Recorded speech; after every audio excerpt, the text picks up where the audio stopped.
The space station floated in the darkness, a massive ring of metal and glass orbiting a dead star. Inside the main chamber, representatives from dozens of alien species sat in their designated seats. The Galactic Council had called this meeting, and everyone knew why. Humans and the Krillon Empire had been fighting along the border for 3 years. Small battles, destroyed ships, and dead colonists on both sides. The Council wanted it to stop before it became a real war. Ambassador Daewon Kim walked into the chamber with his delegation behind him. He was a tall man with gray hair and tired eyes. He had spent months preparing for this meeting, gathering evidence and building arguments for peace. Behind him walked Captain Hanul Park, a military officer with sharp features and a calm expression. She carried data tablets containing proof of Krillon attacks on human colonies. The council members watched the humans enter. Some looked curious. Others looked bored. Most looked annoyed that they had to deal with this problem at all. Councillor Vren floated at the center of the chamber. The Althari species had no solid body, just energy that glowed with soft blue light. Vren had led the council for 200 years and made decisions that affected trillions of beings across the galaxy. Next to Vren sat Councillor Thex, representing the Krillon Empire. The insectoid being clicked its mandibles together in what might have been amusement. Daewon bowed respectfully to the council. Honored members, thank you for inviting us to discuss peace. Earth comes here in good faith, hoping to find a solution that prevents further bloodshed. Vren's energy form pulsed. You may speak human. Tell us why you disturbed the peace of the galaxy. Daewon felt his jaw tighten but kept his voice steady. With respect, Counselor, we are not the ones disturbing the peace. For 3 years, Krillon forces have attacked human colonies in neutral space. We have evidence of 17 separate incidents where Krillon ships fired on unarmed civilian vessels. We have recordings of Krillon commanders refusing to acknowledge our territorial boundaries. We come here seeking justice and a fair resolution. Thex made a chittering sound. Justice? Your kind has been in space for less than 100 years. You claim territory that belongs to older, better species. You build colonies where you do not belong. This is the Krillon's traditional expansion zone. Those systems were empty when we arrived, Captain Hanul said firmly. We surveyed them for 10 years before establishing colonies. No one claimed them. No one used them. They became ours through legitimate settlement. Silence. Vren's voice echoed through the chamber. The human military officer will not speak unless given permission. Ambassador, control your people or leave this chamber. Daewon nodded to Hanul, who stepped back. He took a breath and continued. Councillor Vren, we have documented proof of every claim we make. If the council would review our evidence, you would see that humans have acted in self-defense. We have never fired first. We have always tried to communicate before using force. We want only what every species deserves, the right to live in peace and security. Another council member spoke up, a reptilian being from a species Daewon didn't recognize. The humans come from a death world. Their planet kills them with weather, disease, and predators. They are violent by nature. Perhaps they should not be trusted with colonies at all. Several council members made sounds of agreement. Daewon felt his hope starting to fade but pushed forward. Every species evolved under difficult conditions. That does not make us violent. It makes us survivors. We adapt, we overcome. These qualities make us good neighbors, not bad ones. Vren pulsed brighter. Enough of this waste of time. The council has reviewed the situation and made a decision. The Krillon Empire has been a member of this council for 6,000 years. Humans have been in space for barely a century. The weight of evidence favors the established member. You haven't looked at any evidence, Hanul said before she could stop herself. The chamber went silent. Vren turned toward her and the temperature seemed to drop. What did you say, Primitive? Daewon stepped forward. Counselor, my colleague simply means that we brought extensive documentation. Surely the council wants to make an informed decision. We are informed enough, Thex clicked. Humans are newcomers who do not understand their place. The council's decision is this. You will surrender your outer colonies to Krillon control. You will pay compensation to the Krillon Empire for the ships you destroyed while defending your illegal settlements. You will accept council advisors who will guide your development until you are civilized enough to act properly. Daewon stared at the insectoid being. Those are not peace terms. That is submission. Call it what you wish, Vren said. The energy being's voice carried absolute certainty. You will accept these terms or you will face the consequences. The council has spoken. The council has not listened, Daewon replied quietly. We came here in peace. We came with evidence and reasonable proposals. We came ready to compromise and negotiate. Instead, you insult us. You call us primitive. You ignore our rights and dismiss our claims without even looking at our proof. Your wants are irrelevant, Vren said coldly. You are one small species on one small planet at the edge of galactic civilization. The Council maintains order across thousands of worlds. We do not negotiate with children who think they deserve a seat at the adult table. Hanul pulled out her data tablet. Counselor, if you would just look at this footage from the Sabyok massacre, you would see— Enough! Vren's shout made the chamber vibrate. The human delegation is wasting the Council's valuable time. You will accept our terms within 30 standard days, or the Council will authorize the Krillon Empire to enforce compliance by whatever means necessary. These proceedings are concluded. Daewon looked around the chamber. Some council members looked uncomfortable, but none spoke up. Others looked pleased that the annoying humans were being put in their place. Thex's mandibles clicked in clear satisfaction. The ambassador took a slow breath. He had prepared many speeches for this moment. He had rehearsed arguments and counterpoints. He had studied council law and precedent. None of it mattered. The council had decided before the meeting even began. Thank you, Councillor Vren, Daewon said in a quiet, clear voice. You have clarified the council's position perfectly. You have shown us exactly where humans stand in your view. You have taught us an important lesson today. Vren pulsed with satisfaction. Good. Then you understand? Oh, we understand. Daewon turned to his delegation. We're leaving. Hanul nodded and closed her data tablet. The other human delegates, silent until now, stood from their seats. They gathered their materials and prepared to walk out. Thex chittered with amusement. Running away already? We expected more spirit from Deathworlders. Daewon stopped at the chamber door. He turned back one last time. We came here for peace. We offered compromise. We brought evidence. We tried reason. You responded with threats and insults. You made it very clear that the Council does not see humans as equals deserving of fair treatment. Thank you for that clarity. It makes our next decisions much easier. You have 30 days, Vren called after them. Come back before then, and we might still accept your surrender. We won't be coming back, Daewon said. The human delegation walked out of the chamber. Behind them, the council members laughed. Several made comments about primitive species who didn't know their place. Vren turned to Thex and said something that made the insectoid being click with pleasure.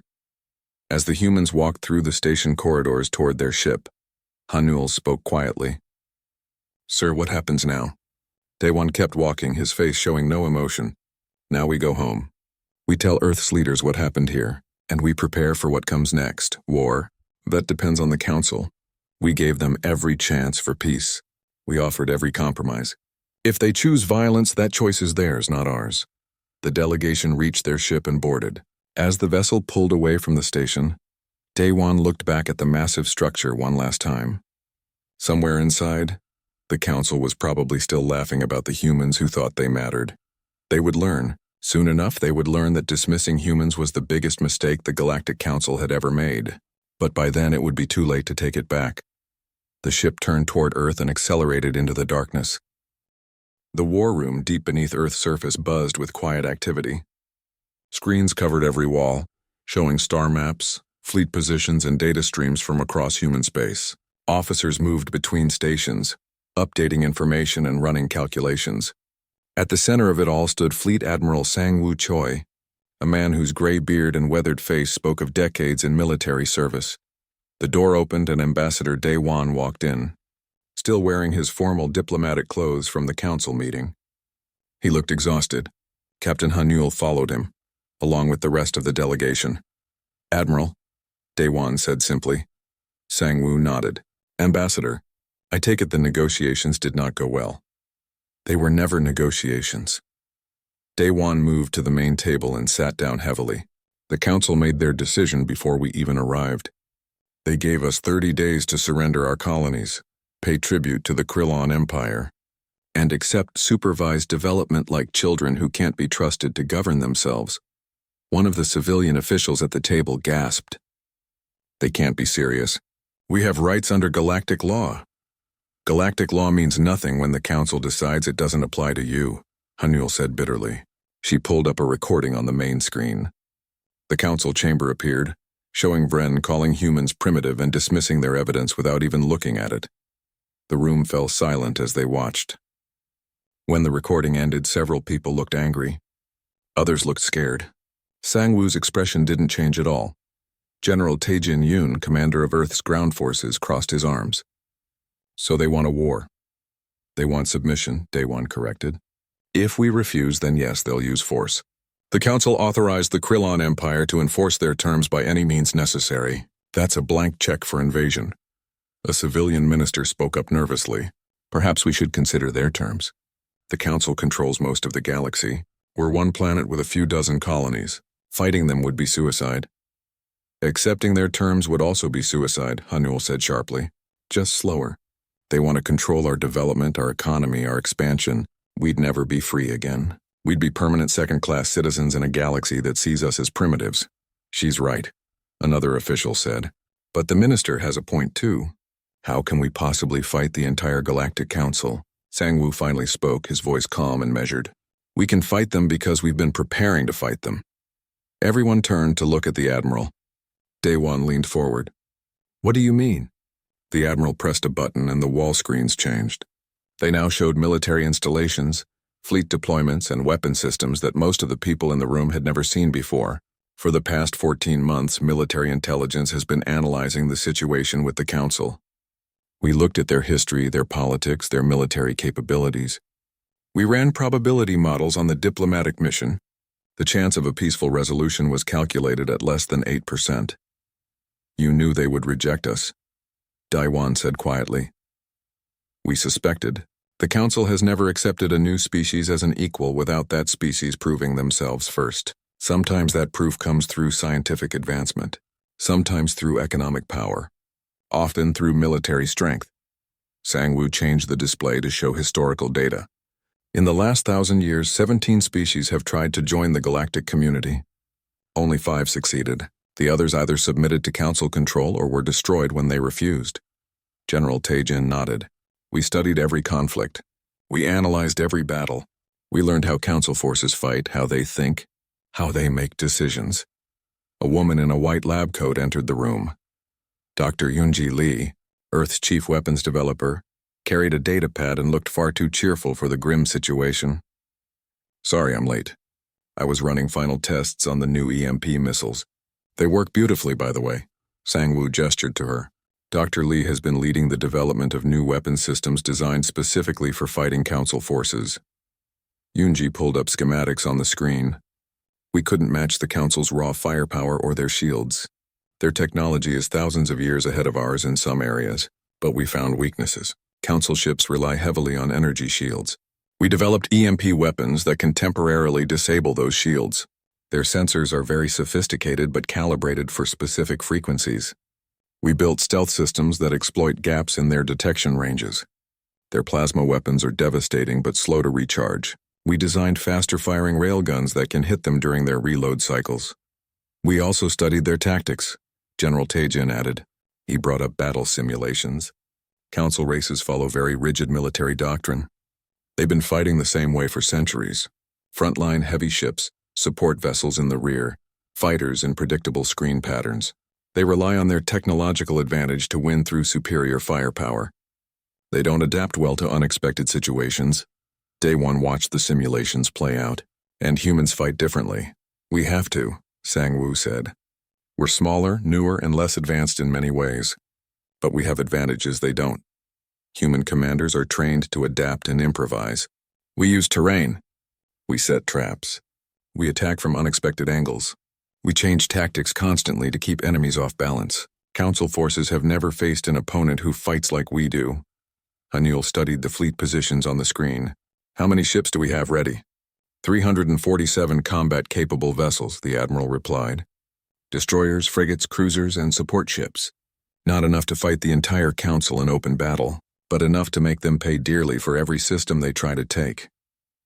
Our ground forces are ready too, Taejin said. 20 million soldiers trained in everything from conventional warfare to urban combat to guerrilla operations. We've been preparing defensive positions on every colony world. If the Council wants to occupy human territory, they'll have to fight for every city, every building, every street. Gunji smiled grimly. And we've seeded some surprises in key locations. Weapon caches, hidden bunkers, automated defense systems that activate when enemy forces approach. Council troops are used to quick victories. We're going to make every battle long, bloody, and expensive. A civilian minister looked horrified. You're talking about total war. Millions of people could die. Billions could die if we surrender, Sangwoo replied quietly. The council doesn't see us as people. They see us as primitives who need to be controlled. If we give up our freedom now, we'll never get it back. Our children and grandchildren will live under council rule forever. Is that the future you want? The room fell silent. Finally, Day One spoke. I spent months preparing for those negotiations. I believed that reason and evidence would matter. I was wrong. The council made their choice. Now we have to make ours.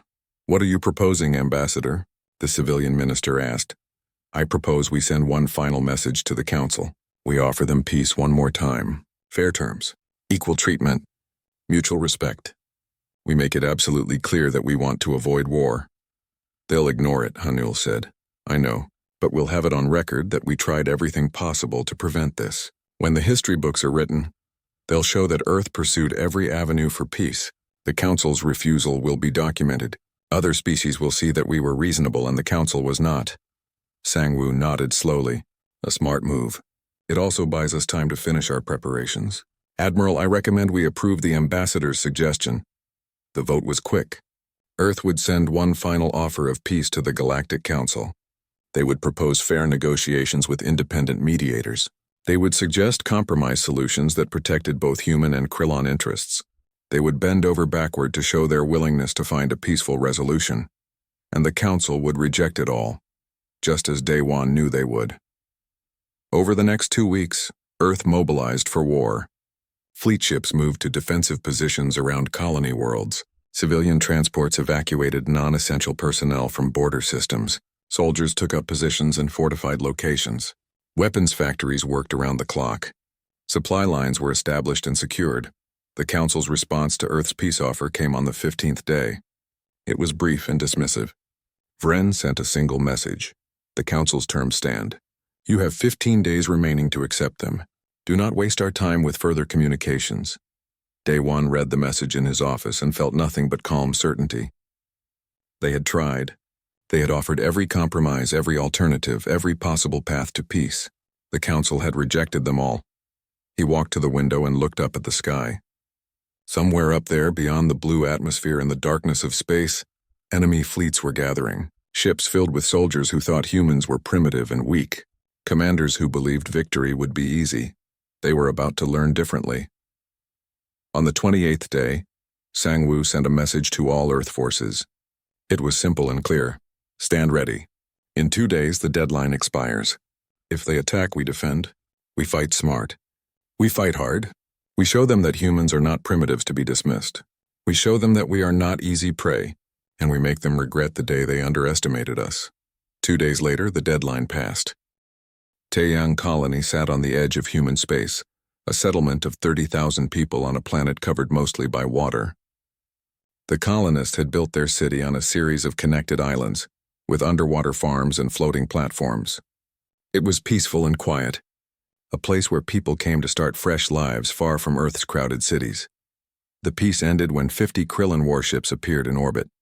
Captain Hae-Newell Park stood on the bridge of the EDF Indomitable, a destroyer that looked small and fragile compared to the massive Krillon vessels.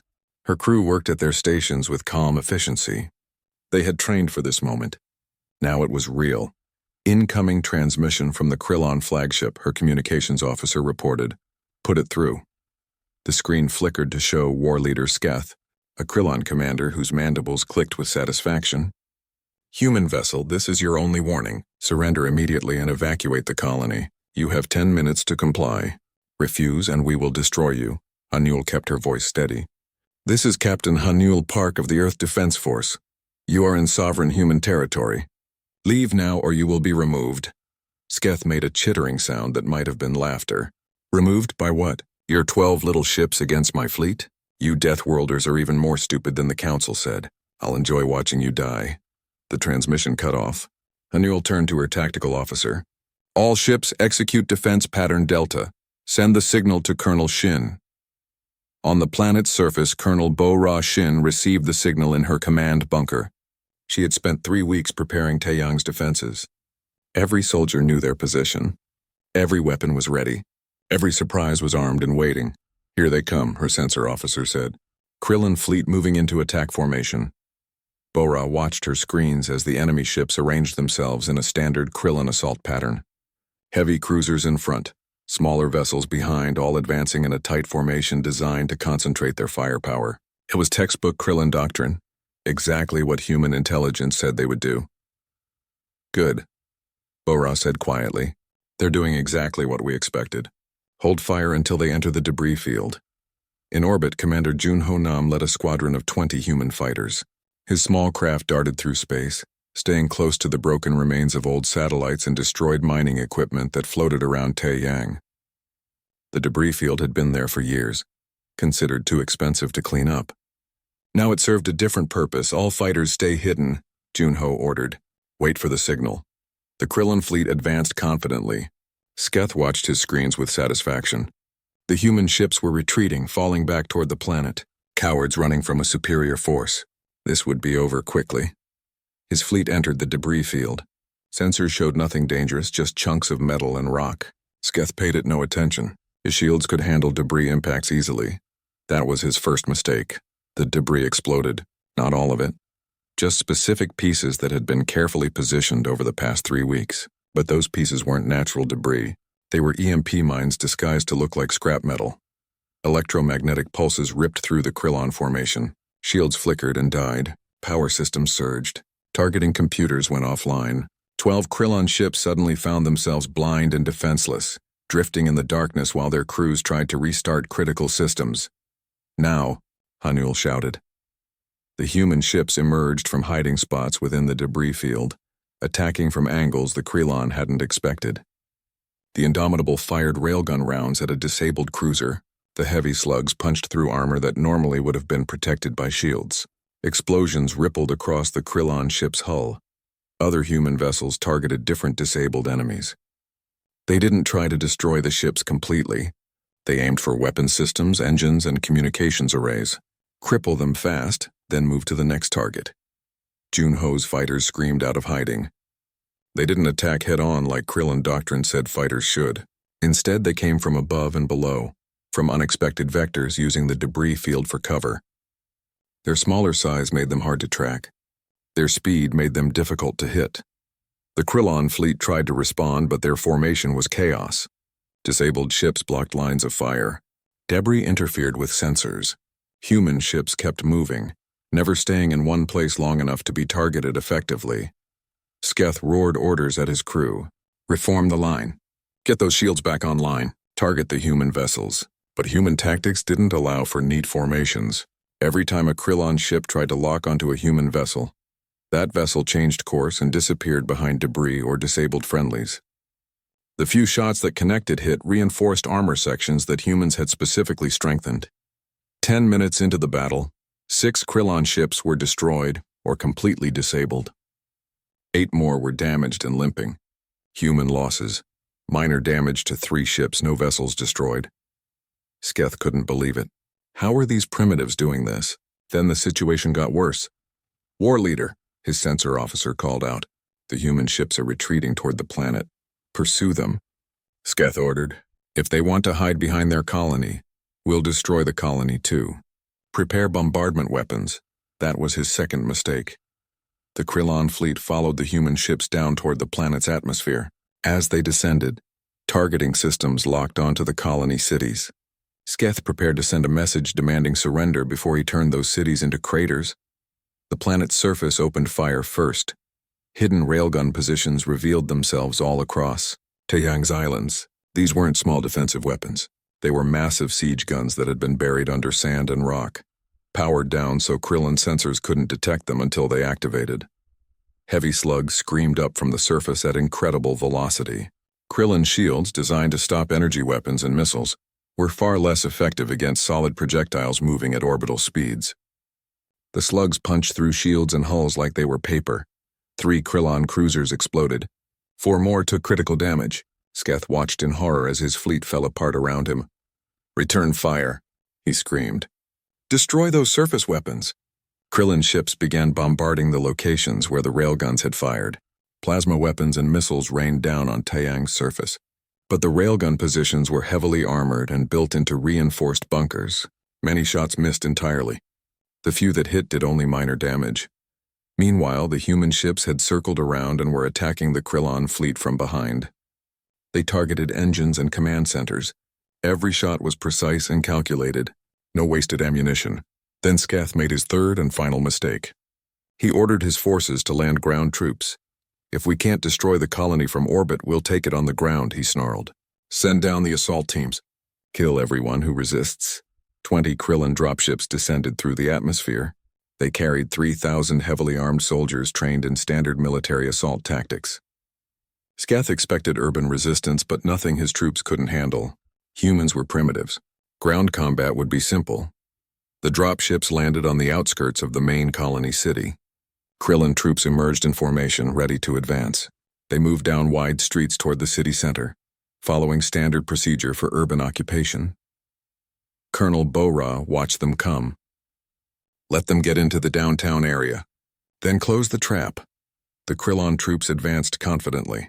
The street seemed empty. No defenders visible, no resistance at all. Maybe the humans had evacuated after all. Then the buildings opened fire. Every window, every rooftop, every alley suddenly blazed with gunfire. The Krillon troops found themselves in a kill box, surrounded by enemies they couldn't see. Human soldiers fired from fortified positions, then moved before return fire could find them. The wide streets that looked perfect for troop movement became death traps. Hidden barriers dropped from buildings, channeling Krillon forces into intersections covered by heavy weapons. The Krillon tried to advance, but every turn led to another ambush. This wasn't the open field warfare the Krillon were trained for. This was close-quarters urban combat, something humans had been practicing for centuries. Every street was a maze. Every building was a fortress. The Krillon had superior armor and weapons, but they couldn't use their advantages in the tight confines of the city. Human soldiers moved through the buildings using underground tunnels the Krillon didn't know existed. They attacked from one position, disappeared, and emerged somewhere else. The Krillon couldn't pin them down. After 2 hours of brutal urban fighting, the Krillon ground forces retreated back to their dropships. They had lost 800 soldiers. Human casualties less than 100. In orbit, Sketh stared at his tactical display with growing disbelief. His fleet of 50 ships had been reduced to 28 combat-capable vessels. The humans still had 10 ships operational. The surface guns were still firing. His ground assault had failed completely. This wasn't supposed to happen. The humans were primitives from a death world, barely civilized. They shouldn't have been able to fight like this, but they were fighting like this, and they were winning. "War leader," his communications officer said nervously, "should we request reinforcements?" The emergency council session was chaotic. Representatives from dozens of species shouted at each other, while Councillor Vren tried to maintain order. News of the Taeyang defeat had spread quickly, and no one could quite believe what they were hearing. 22 ships destroyed by 12 human vessels, one representative demanded. "How is this possible?" Councillor Thex clicked his mandibles angrily. War leader Sketh was incompetent. He underestimated the humans. "This will not happen again." "Incompetent?" another councillor said. "Or were the humans simply better prepared than we thought?" Vren pulsed brightly, commanding attention. "Enough. One battle does not change the fundamental situation. The humans are still one species with limited resources. The Krillon Empire alone has thousands of ships. The full council commands hundreds of thousands. If necessary, we will commit whatever forces are needed to bring these primitives to heel." Thex stood. "The Krillon request full council military support. We propose a coordinated strike against human space using forces from multiple member species. Overwhelming force applied simultaneously. The humans cannot defend everywhere at once." Several councillors voiced agreement. Others looked uncertain. Finally, Vren made the decision. The council authorizes military action against human space. Member species are encouraged to contribute forces. The humans will learn that defying the council has consequences. Over the next week, fleets gathered from across the galaxy. The Krillon Empire sent 300 ships. The Vex Dominion contributed 200. The Althari sent 150. 5 other species added smaller forces. In total, Nearly 800 warships prepared to invade human territory. On Earth, Admiral Sang-woo watched the enemy fleet movements with quiet concern. His staff looked worried. The numbers were overwhelming. "Admiral, we have maybe 350 operational ships," one officer said. "They're bringing 800. And more are gathering every day. We can't win this. We can't win a straight fight," Sang-woo agreed. "So we won't fight straight? We'll fight smart." He zoomed the display to show human space. They're dividing their forces to attack multiple colonies simultaneously. They think this gives them an advantage. Actually, it gives us one. General Taejin entered the war room carrying updated intelligence reports. "Our spy networks report that most of these council species have never fought together before. They have no unified command structure. Each fleet is operating under its own orders with its own objectives. Coordination is going to be chaos." Dr. Eunji followed him, looking excited despite the grim situation. "And I have good news. Those new stealth ships we developed are ready. 12 vessels equipped with full cloaking systems. The Council's sensors won't detect them until it's too late." Sang-woo nodded slowly. "Here's what we're going to do. We're not going to defend static positions. We're going to hit them where they're weak and avoid them where they're strong. Mobile warfare. Hit and run. Keep them off balance and make them waste resources chasing us."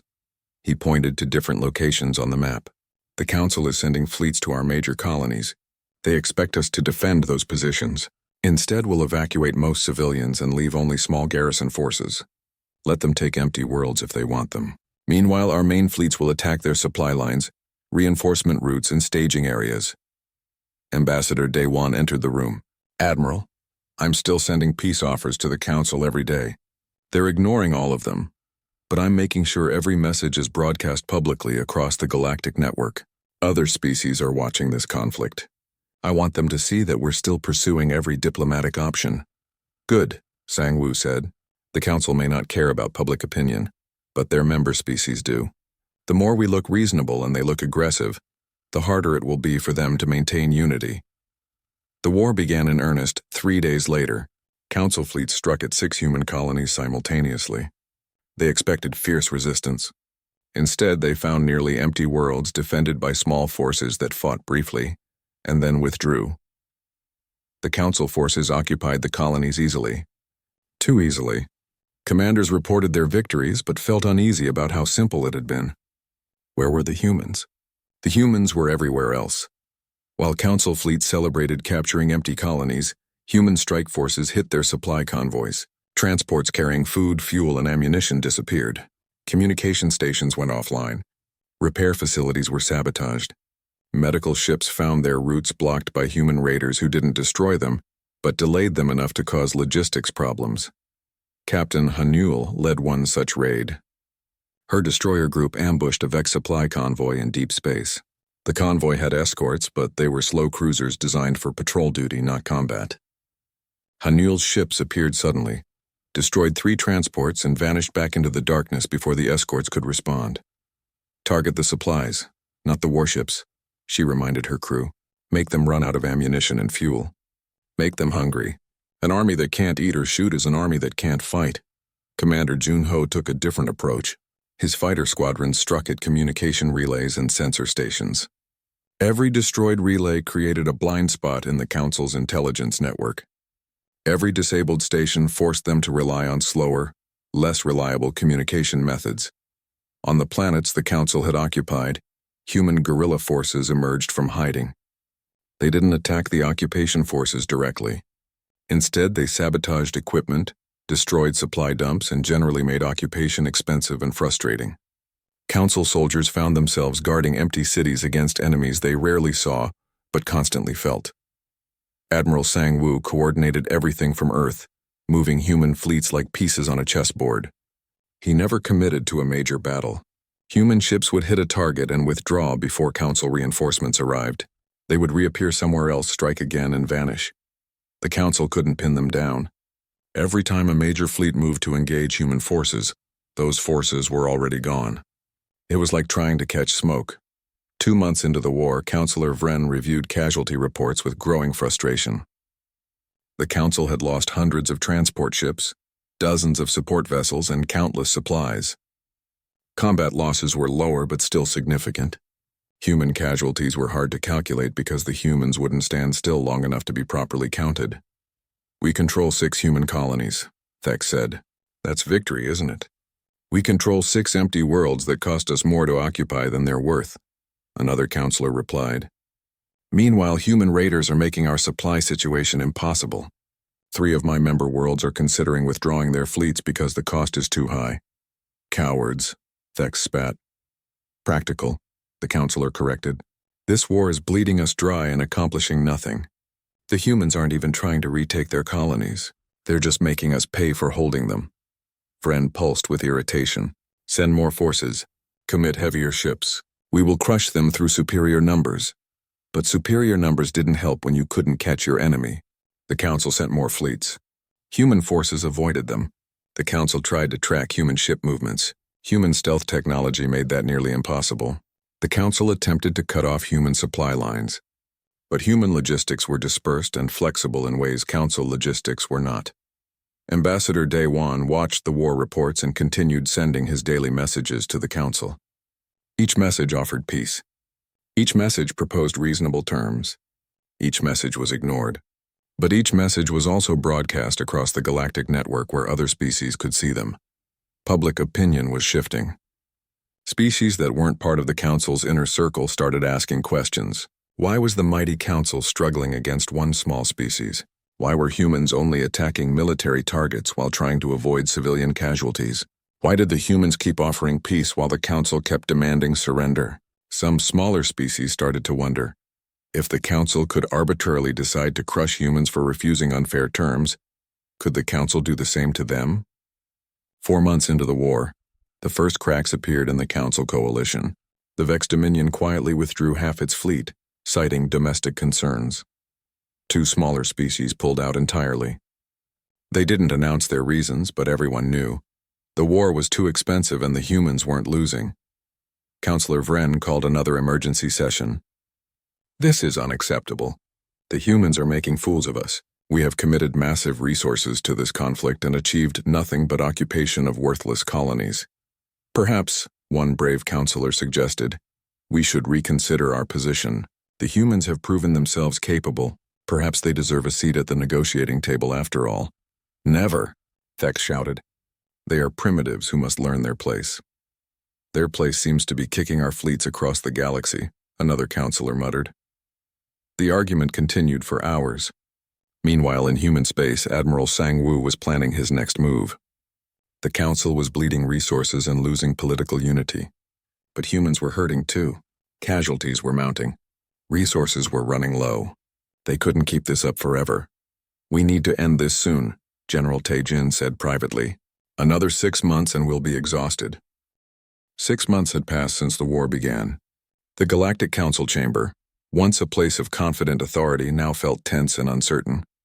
Counselor Vren floated at the center, energy form pulsing with barely controlled frustration. Around the chamber, representatives argued in dozens of languages. "We have lost over 400 ships," one counselor reported. "Our supply networks are in chaos.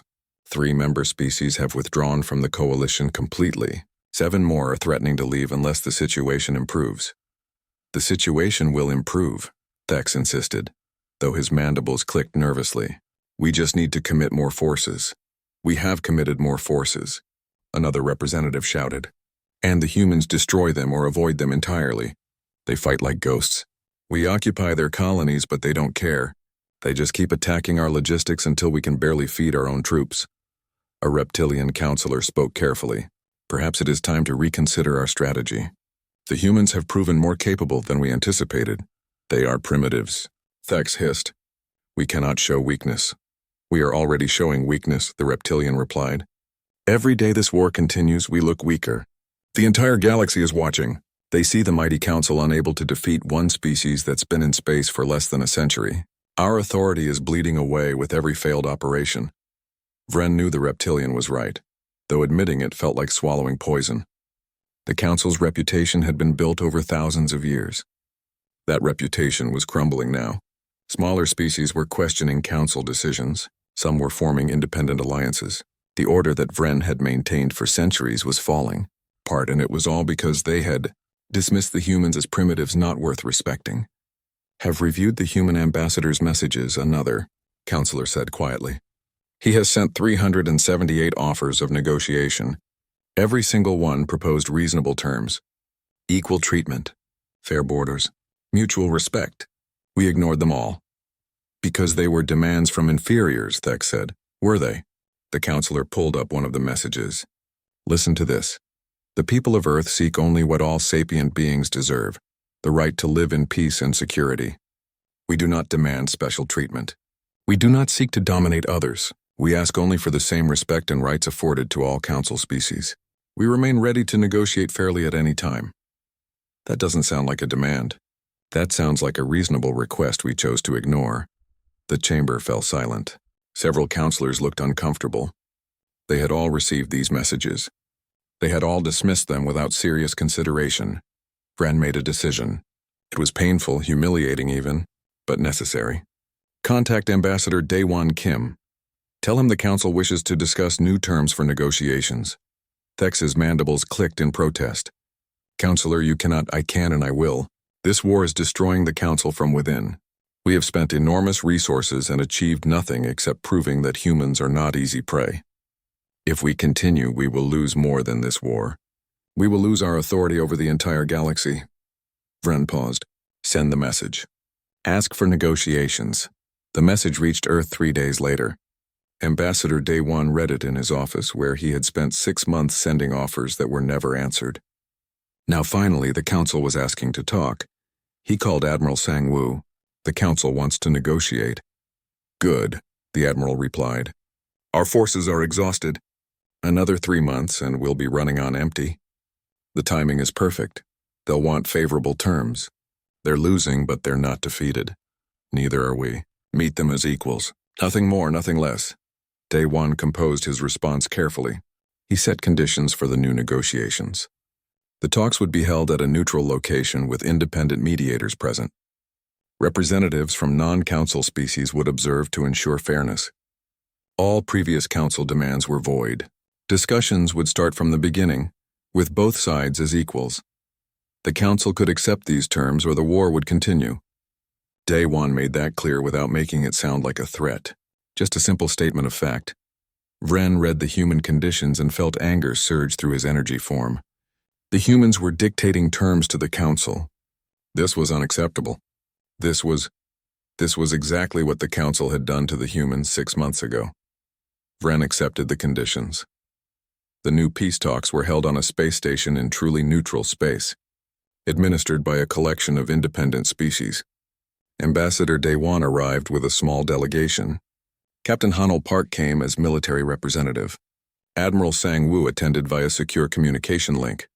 Dr. Yoonji Lee came as technical advisor. The council sent a full delegation led by Vren personally. The chamber was different this time. Instead of raised seats looking down on a petitioner's platform, there was a circular table where all representatives sat at the same level. Independent observers from a dozen species lined the walls. Daewon noticed the change immediately and appreciated it. Equal seating for equal participants. Vren opened the session. His voice was different too, less commanding, more careful. Ambassador Kim, the Galactic Council acknowledges that our previous negotiations were insufficient. We did not give your proposals proper consideration. This was an error. It wasn't quite an apology, but it was closer than Daewon had expected. Thank you, Counselor. Earth remains committed to finding a peaceful resolution to this conflict. The Council seeks the same. Please present your terms. Daewon pulled up a prepared document. Earth's position is straightforward. We seek recognition as a sovereign species with full rights under galactic law. We seek acknowledgement of our territorial claims to systems we have legitimately settled. We seek fair trade agreements and the opportunity to participate in galactic affairs without discrimination. We seek accountability for the attacks on our colonies that started this conflict. Counselor Thex stirred. And what of the ships we lost? The resources we spent? What of the human civilians killed in your initial attacks? Anil responded coolly. What of our colonies you occupied? Both sides have suffered. Both sides have costs to account for. That's what happens in war. You speak boldly for someone who nearly lost, Thex clicked. Did we nearly lose? Hanuel met his compound eyes steadily. Your fleet outnumbered ours 3-1. Your species has been in space for 6,000 years. We've been out here for less than 100. Yet here we sit at the negotiating table as equals because you couldn't defeat us. Who nearly lost? Thek said nothing. The truth was obvious to everyone in the room. Another counselor spoke. What guarantees can you offer that humans won't continue attacking council ships? The same guarantees you offer us, Daewon replied. We will cease hostilities when a fair peace treaty is signed and honored by both sides. We have never sought war. We defended ourselves when attacked. End the attacks and we end the defense. Dr. Yunji added, Earth would actually like to propose something beyond simple peace. We would like to share some of our technological developments with interested council species, our stealth systems, our adaptive AI, our EMP technology. In exchange, we would like access to council scientific databases and research networks. Several counselors looked surprised. One spoke up. You would share military technology? Why not? Yunji said. Technology only gives advantage when one side has it and others don't. If everyone has access, it benefits everyone. We'd rather contribute to galactic advancement than hoard our innovations. It was a calculated offer. Daewon knew that council species would be very interested in the technology that had made humans so effective in combat. Offering to share it showed good faith and changed the dynamic from confrontation to cooperation. The negotiations continued for 3 days. There were arguments and disagreements. Thex objected to nearly every human proposal. But other counselors, tired of war and impressed by human reasonableness, supported most of the terms. Finally, a treaty was drafted. It recognized human sovereignty and territorial rights. It established formal diplomatic relations between Earth and the Council. It created trade frameworks and cultural exchange programs. It included accountability mechanisms for investigating the attacks that started the war. It outlined technology sharing agreements that would benefit all participants. Most importantly, it treated humans and council species as equals. Vran reviewed the final document. 6 months ago, this would have been unthinkable, the council dictating terms, not receiving them. But 6 months ago was a different time. The council had learned expensive lessons about underestimating others. The council accepts these terms, Vran announced. Let this treaty mark a new beginning for human-council relations. The treaty was signed and ratified. News spread quickly across the galaxy. The war was over. Humans had earned their place as equals in galactic civilization. As the official proceedings ended, Vran approached Daewon privately. The energy being seemed subdued. Ambassador, may I ask you something? Of course, Counselor. How did you do it? Your species is young.